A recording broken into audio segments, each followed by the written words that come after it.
Hi everyone, my name is Mary Beth. Welcome to my channel. So today we're going to ask, what do we need to know on our twin flame journey? What do we need to know? So this time we'll grab this deck. What do we need to know? What do we need to know on our twin flame journey? What's to know? Is there anything we need to know? Anything special? Let's grab 3 cards. Now with this deck, I'm not going to read, on this deck, I'm not going to read reversals because it's silly. It's a silly deck to read reversals. So no reversals with this deck. Watch them all come out reversed. 3 cards, 3 cards. What do we need to know on our twin flame journey? What do we need to know, everyone? What's the, yeah, look at that reversed. All right.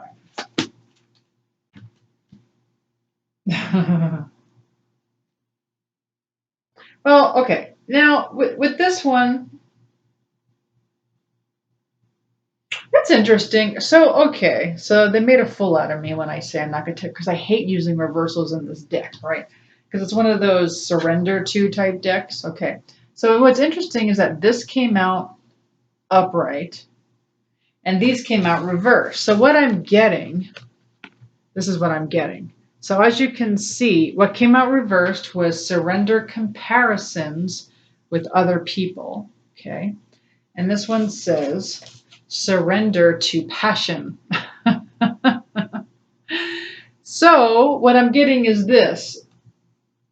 When it comes to our twin flame journeys, do not surrender to passion. Do not surrender to passion on your twin flame journey. That would be a no. And do not surrender comparisons with other people. But it is about trust. Surrender to trust. That is what we need to know on our twin flame journey. That's a big one, isn't it? On the twin flame journey, trust. How many of us give up on that? Trust yourself and your decisions. Don't be swayed by other people's strong opinions about what to do. Take action and be confident that you have chosen the right path. So just really surrender to your own choices and trust your own path. Trust you. But don't surrender to the passion. It's not about passion. Twin flame journey, it's not the type of passion that you think, because they make it sound like a fairy tale. And it's really not. It's more of a journey back to the soul. In a way, that's a fairy tale. Spiritually, that's a fairy tale. Ending up back in the soul with the soul. And you're much happier than when you end up with your twin flame in the physical. That I have to say. Your happiness exudes and your happiness just explodes when you're in a relationship with your soul. I have been blocked from my soul a little bit on this new timeline because I've been integrating so many other entities that they blocked me from my soul. So I've been missing my soul. Actually, just recently, I've been able to talk to my soul a little bit. So, and then surrender comparisons with other people. So maybe they're saying it's okay to compare yourself with other people at this time because you are all people. You are them. You are all people. So anyway, that's what I'm getting from that deck, which I find, okay, what else? But what else do we need to know on our twin flame journeys? What do we need to know? What do we need to know? Just one card from this deck. What do we need to know? What do we need to know on our twin flame journey? What do we need to know? What wonderful, exciting thing do we need to know on our twin flame journey?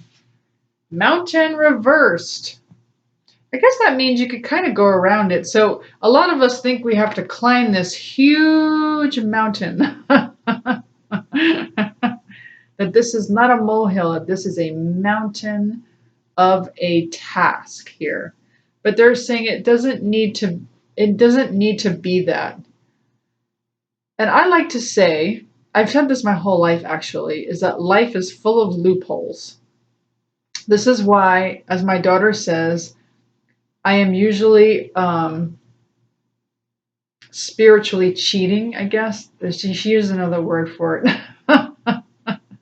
But I'm a spiritual cheat because I calculate things and I figure out stuff so that I don't have to suffer.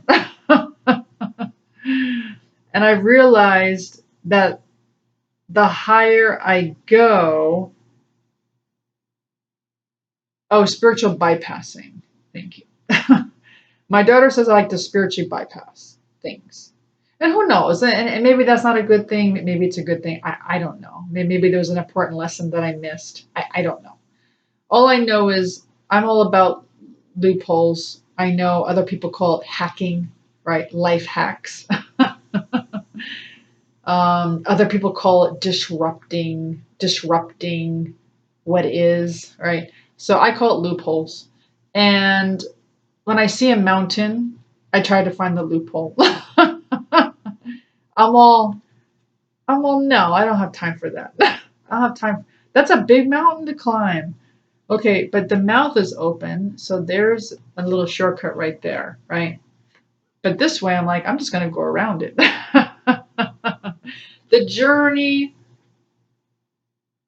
is still going to teach you something, but if you can, if you take the long way, there's really, I'm going to say, there really is some benefit to that, because there's a lot you learn, and there's a lot you overcome.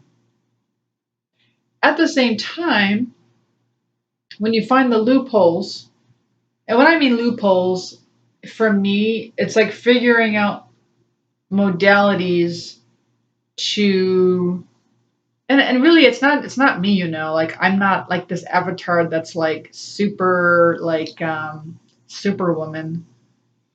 Okay, it's not that. It's my, I'm listening to my soul. It's like my soul's whispering to me and says, there's this loophole over here. You don't have to go that route if you just would take this route. And I'm all, really?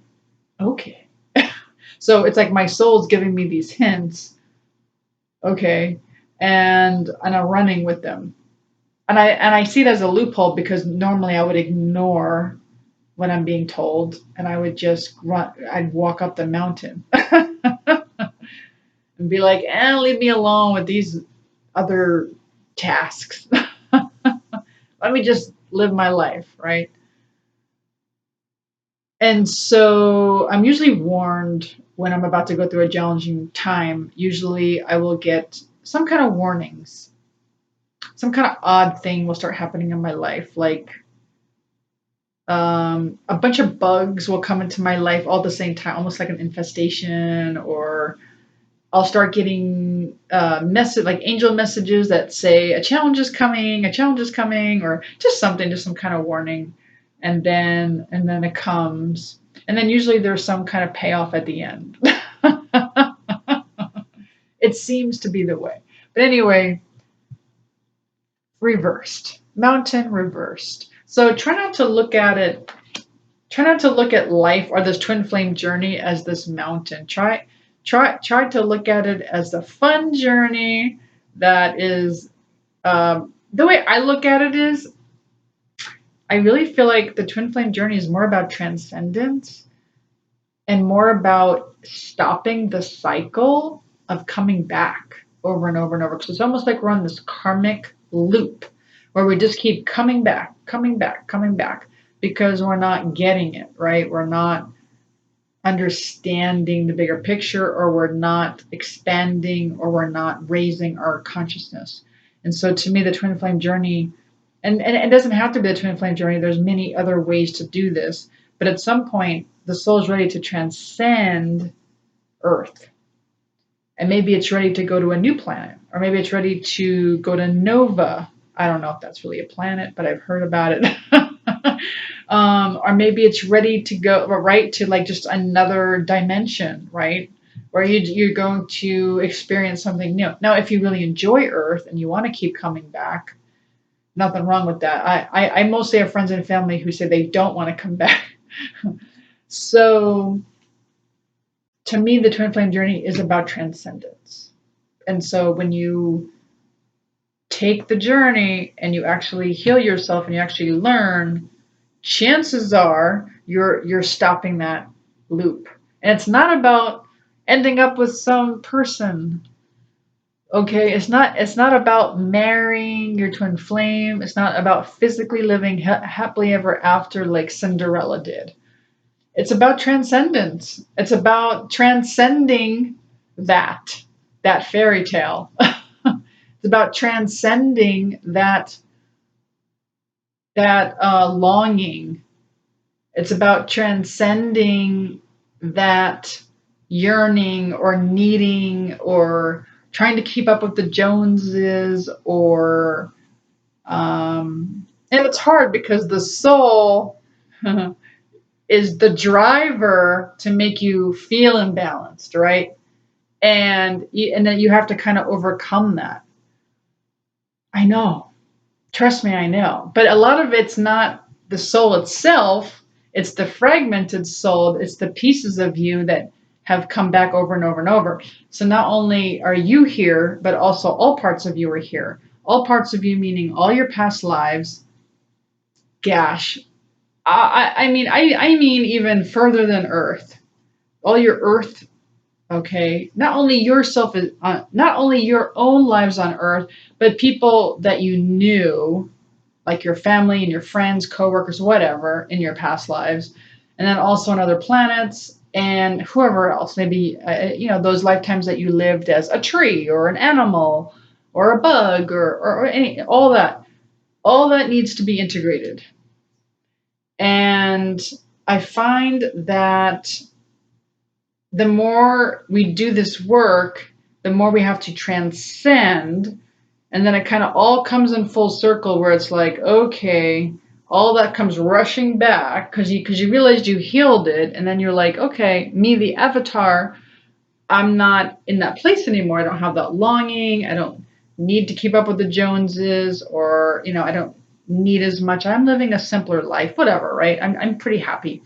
But then all of a sudden you're given all these feelings come rushing back to you to deal with again, and it's not yours, it's yours. It's not yours in this body. It's not your inner child anymore because your inner child's healed. Now it's all parts of you in your past lives.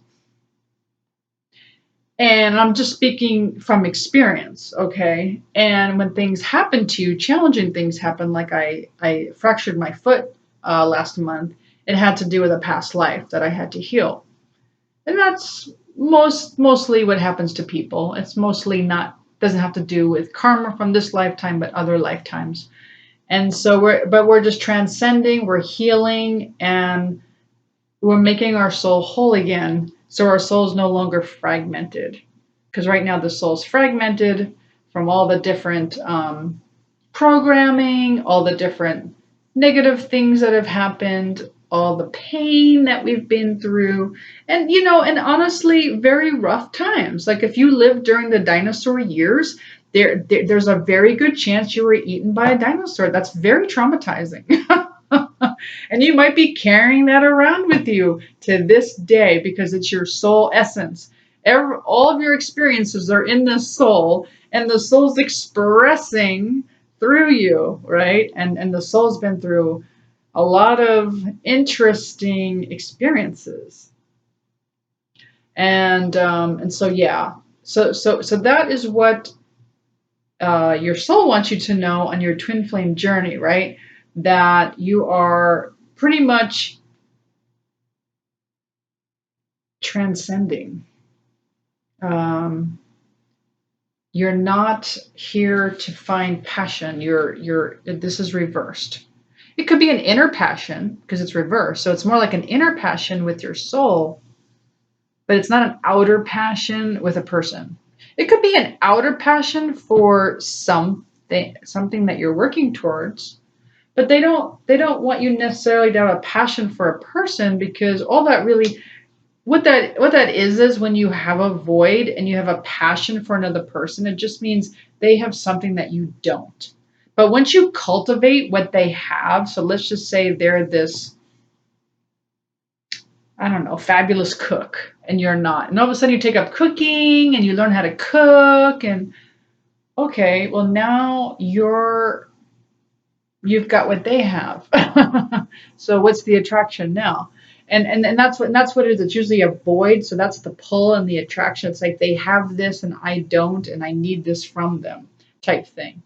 And then you cultivate it in yourself. So really, you're supposed to be a whole being with another whole being. And unfortunately, when this happens, when you're a whole being and you're with another whole being, people tend to think, oh, but I don't feel that longing. Oh, I don't feel the pull. Oh, I don't feel the suffering when they leave. I don't feel the missing when they leave. And people think that that's normal and that's a really good template for a relationship. And it's not. It's really not. It's healthy to be in a relationship where you feel whole, you enjoy the company with the other person, but you don't need them. They could walk away and you're still fine. That's a healthy relationship. And that's what you want. And you want to be with someone who's whole. You don't want to be with someone who's fragmented. You want to be with someone who loves themselves and and treats you very well and treats you with high respect. Right? That's what you want to, be with.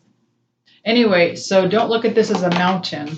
Look at this as not a molehill either, but just a journey.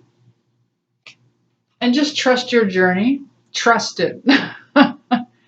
I know it's hard. Trust me, I get so angry at my soul. If you're preaching to the choir, trust me. But when I start talking to my soul, and here's the thing, I'm not getting mad at my soul. Well, sometimes I get mad at my soul. But when my soul starts taking me down with the emotions, I get really angry at my soul. And I'm like, what now?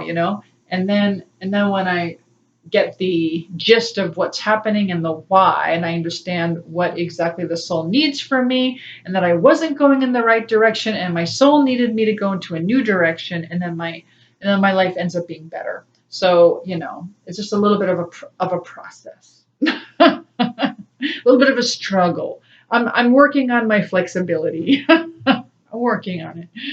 Okay, and do I want to pull any more cards for this particular questions or anything? Well, it is 18 minutes. I'll just do one more quick card and then we'll be done. One more quick card. Anything else we need to know on our twin flame journey? Anything else we need to know on our twin flame journey? Look at that, we got exhaustion. And just now everyone gets a little exhausted. It's okay. They're just saying it's okay. It's a lot of work. Your guides are all like surrounding you with like standing ovations saying, oh my God, what you've been through, what you've done with your life is just, and you're exhausted. You're absolutely exhausted. But they're saying that's okay because you deserve accolades. You deserve it. You're really working hard. The twin flame journey is not an easy journey. It's a tough journey. Well, I do hope you enjoyed this reading. If you did, please like, share, subscribe, hit the notification button. Thank you so much for joining me, and have a great rest of your night. Bye, everyone.